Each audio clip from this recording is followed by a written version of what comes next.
Hola, soy Lizeth Fletes y hoy les estoy acompañando con un invitado muy especial, don Daniel Ortiz, quien es economista y que hace muy pocos días estuvo brindando una charla para periodistas, justamente un evento que fue organizado tanto por Copenae como por consejeros económicos y financieros.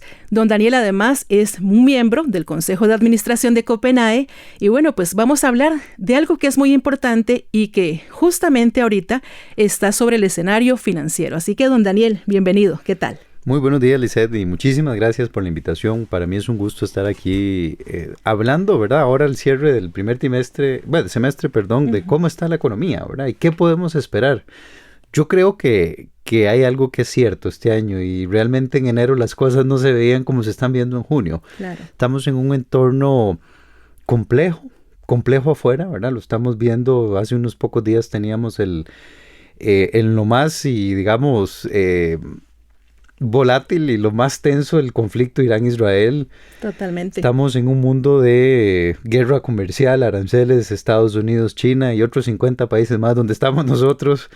Y estamos en un entorno interno complejo, ¿verdad? La economía se está desacelerando, estamos en alguna medida con señales mixtas, diría yo. ¿Y por qué señales mixtas? Porque aunque los números económicos en alguna medida se ven bien, llamemos de inflación, un tipo de cambio que se maneja estable, un IMAE que parece estar creciendo bien, es curioso que el consumo de las familias se está desacelerando, las personas se meten la mano en el pantalón y dicen mis ingresos no están creciendo. Y curiosamente el país vive en un tema que a mí me preocupa y creo que a muchos nos preocupa. A pesar de que nos dicen que somos la economía jaguar, ¿verdad? Años muy violentos en temas de inseguridad, temas de delincuencia, en temas de narcotráfico. Justamente a esto quería llegar. ¿Cuáles son esos desafíos que usted ve que podría enfrentar Costa Rica en este periodo que ya casi finalizamos, 2025-2026?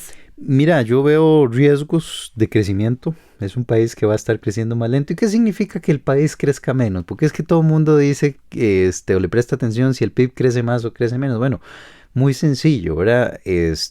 Un país que produce menos, consume menos, contrata menos personas, hay menos ingresos en la calle, hay menos ingresos a nivel fiscal y eso lleva a alimentar ese círculo de menor crecimiento, ¿verdad? ¿Qué le pasa, por ejemplo, a la hacienda pública si tiene menos ingresos? Menos recursos para atender temas de salud, de educación, pobreza, seguridad. ¿Qué pasa con las empresas que no están vendiendo tanto? No contratan más personas, invierten menos. Y es un círculo, llamémosle vicioso, muy complicado de romper. Y parece que Costa Rica se está acercando a eso, ¿verdad? Veníamos de una pandemia que dejó un efecto rebote muy fuerte. Y lo hemos visto, cifras que se ven muy bien. Pero ya eso parece estar dando vuelta. Y claro, hay que recordar que Costa Rica es una pequeña parte en un mundo pues, que hoy es muy convulso, muy volátil, muy incierto. ¿Qué pasa con la incertidumbre? Por ejemplo, fuera.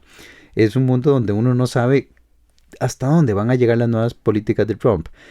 Y yo siempre le digo a la gente, ¿cómo conectar la incertidumbre con la realidad de las personas? Muy sencillo, la incertidumbre es como cuando uno va manejando de noche y van las ventanas empañadas. Uno no sabe para dónde va a doblar. Totalmente. Ese es un problema que tenemos actualmente en el mundo. A nivel interno tenemos incertidumbre. ¿Y por qué? Porque nos estamos acercando a un proceso electoral al que nunca hemos vivido, en un contexto donde, te decía, ¿verdad? La economía está creciendo menos, hay mucha inseguridad, mucha violencia.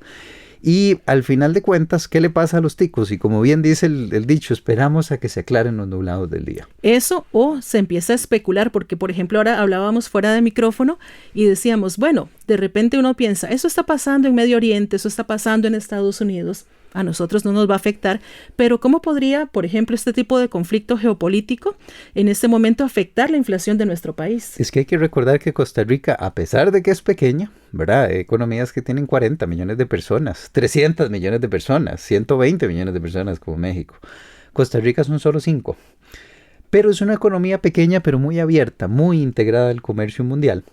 Hay que recordar que buena parte de los bienes que nosotros compramos, tenemos bienes, los compramos al resto del mundo, no es que los producimos, los zapatos, el teléfono, el carro, la ropa, prácticamente todo lo compramos.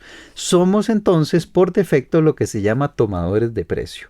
Y claro, en un mundo que comercia mucho, que intercambia mucho, que se integró mucho, dada esta ola de globalización, transportamos todo, ¿verdad? Producimos en un lado del mundo, pero lo transportamos a otro lado. Y Cuando en estas regiones del mundo hay conflictos, pues tienden a afectarse un bien que todos utilizamos, el precio del barril de petróleo, ¿verdad? Y cuando esto sube, es costoso transportar más cosas. Cuando los precios suben afuera, por defecto entonces suben adentro. Y eso es lo que nos puede estar impactando, ¿verdad? Es decir, ver precios eventualmente más elevados. Todavía es incierto, ¿verdad? Pareciera que ya los conflictos geopolíticos han estado bajando el tono, pero hay que estar preparados. Exactamente, o sea, las cosas están cambiando muy rápido.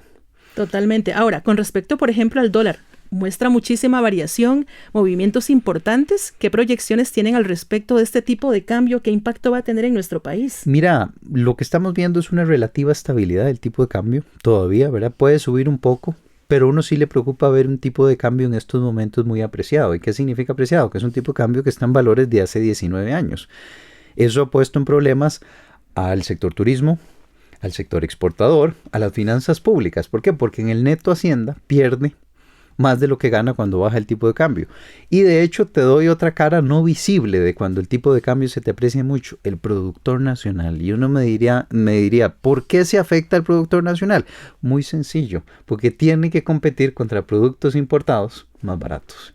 Y claro, muchas veces el tico no dice compro nacional porque sea nacional, no, compro el que sea más cómodo, más accesible. Hay que pensar en la realidad de las familias. Por supuesto. Y esto desplaza empresas, desplaza empleo. Ahora, justamente ese punto quería tocar, desplaza empleos. ¿Cómo deberían de las pymes, cómo deberían de prepararse ante este escenario? ¿Qué podríamos esperar? Mira, estamos en un entorno incierto de mucha volatilidad, como te decía, de desaceleración. ¿Qué les recomiendo a las pymes en estos momentos? Cuiden la liquidez. Revisen con lupa los gastos, porque las empresas tienden a inflarse con el tiempo, tienden a adquirir gastos que de pronto no son tan esenciales. Tienen también que revisar sus gastos con proveedores. ¿Realmente puedo mejorar estos gastos en proveedores? Bueno, tienen que revisarlo. Y también cuál es la vulnerabilidad que ellas tienen, ¿verdad? De pronto si empiezan a darse conflictos geopolíticos, si empieza a subir el precio del petróleo, si suben las tasas de interés, si el tipo de cambio se mueve en otra dirección, ¿cuál es el efecto que puede tener en mi pyme? Muchas veces no se hacen estas preguntas hasta que es demasiado tarde. Yo siempre, y a las pymes les recomiendo y les digo algo, ustedes son un barco en un mar y ustedes tienen que tener la capacidad de leer la brújula, de leer los mapas. ¿Por qué? Porque si no van a naufragar. Y este barquito nada en distintos mares, ¿verdad? El mercado de bienes y servicios, el mercado laboral, el mercado financiero. Y si yo no sé leer esos mercados, ese barco va a naufragar, como les decía. Ahora, si sabe leer bien el entorno, ¿qué es la ventaja para ellos? No es que no van a haber tormentas de camino, pero las van a poder navegar. Y por eso para una pyme me parece genial siempre la educación financiera. Y la educación financiera no es solo cuánto ahorro y cuánto gasto. Aprender de variables en el día a día que vemos que impactan a la empresa. El PIB, el consumo privado, el tipo de cambio, las tasas de interés, qué le pasa al crédito, qué significa que el crédito crezca más o que crezca menos, qué significa que la confianza del consumidor esté aumentando o se esté deteriorando. Ese tipo de cosas es importante. ¿Por qué? Porque en el día a día, toda empresa, sea pequeña, sea grande, sea mediana, tiene que gestionar riesgos. Tiene que administrarlos. ¿Y cómo los pueden administrar mejor? Siempre con información. No hay nada como una decisión informada para plantear estrategia. Ahora, don Daniel, desde su experiencia en el Consejo de Administración de Copenae, ¿cómo cree que el sistema cooperativo puede también ayudarnos en el crecimiento económico de los costarricenses, sean pymes, empresarios, todos los costarricenses básicamente? Bueno, a mí me gusta mucho, particularmente en esta institución, es sistema cooperativo pero de ahorro y crédito. Muchas veces, ¿qué permite un crédito a las personas? Pues en épocas donde hay inestabilidad, suavizar el consumo. De pronto entonces acceder a un crédito les permite seguir pagando el colegio de sus hijos, les permite hacerse alguna operación o algún tratamiento de salud, les permite cambiar el carro. Desde la cooperativa algo que hemos velado mucho es no solo prestarle a la gente por prestarle, no, es prestarle, educarla financieramente, que sepan, ¿verdad?, realmente cuáles son buenas y sanas prácticas en las finanzas, que muchas veces nuestro sistema educativo no nos enseña, ¿verdad? ¿Cómo sabe la persona que no debe desordenarse con una tarjeta de crédito. Bueno, hasta que se desordenó y le cobraron intereses. Lo mismo con un crédito, que significa no pagarlo. De pronto también aprender a utilizar instrumentos financieros que a las personas les ayuda mucho, ¿verdad? Un crédito para una empresa, cómo puede ayudarle de capital de trabajo para invertir, para comprar computadoras, para comprar un vehículo, etcétera, etcétera. Ese tipo de cosas, ¿verdad? El sistema financiero hay que verlo como un gran aliado, a final de cuentas. ¿Por qué? Porque realmente es el que permite hacer las transacciones en una economía. ¿Y por qué me interesan las transacciones? Pues están muy ligadas al consumo, a la demanda interna, a la inversión, a las posibilidades de crecer en un país. Y una economía que transa, donde usted compra, yo compro, demandamos, creamos empleo, generamos utilidades en las empresas, generamos ingresos fiscales. Vea usted la cadena, qué sencilla, pero qué poderosa, que el país crezca. Ahora, finalmente, ¿cuál sería entonces este mensaje para las familias que en este momento dicen, podemos ver a muy corto plazo el optimismo en el horizonte?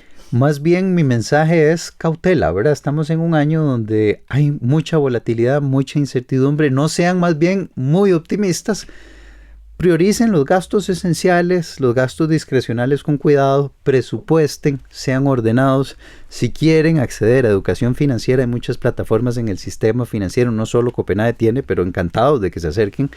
Y por favor, analicen el entorno, porque vieran cómo pueden aprender y cómo pueden aplicarlo en el día a día, en la realidad de la familia, en el bolsillo, en las metas que tienen las familias. Don Daniel, ahora hablábamos de que hay muchísimas personas, y me regreso a este punto porque creo que es importante.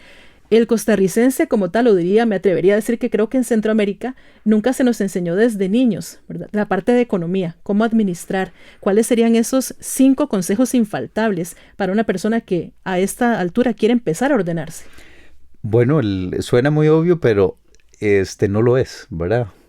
Y uno de los mejores consejos siempre es ahorrar. Y empezar a ahorrar poquito, ¿verdad? Empecemos a un ejercicio. ¿Cuánto puedo ahorrar este mes?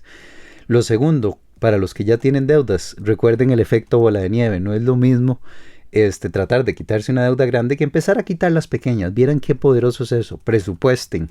Creo que es una de las herramientas más valiosas que hay.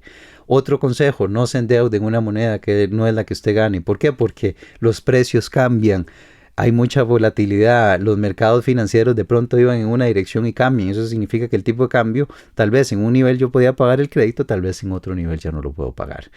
Y sin duda una de las mejores tal vez lecciones que les puedo dar es traten de empatar o analizar el entorno, ¿verdad? Recuerden que todos vivimos en un ecosistema y de pronto la información que abunda en esta época nos permite tomar decisiones más prudentes, más acertadas y de pronto no llevarnos malos ratos. Muchas veces las personas toman decisiones en el calor del momento, en esa impulsividad, sin analizar cuáles podían ser los riesgos o los mismos beneficios de una decisión. Por supuesto. Don Daniel, aquí el tema da para mucho más, pero bueno, tenemos que despedirnos. Le agradecemos por habernos acompañado. Muchas gracias y que tengan una excelente semana.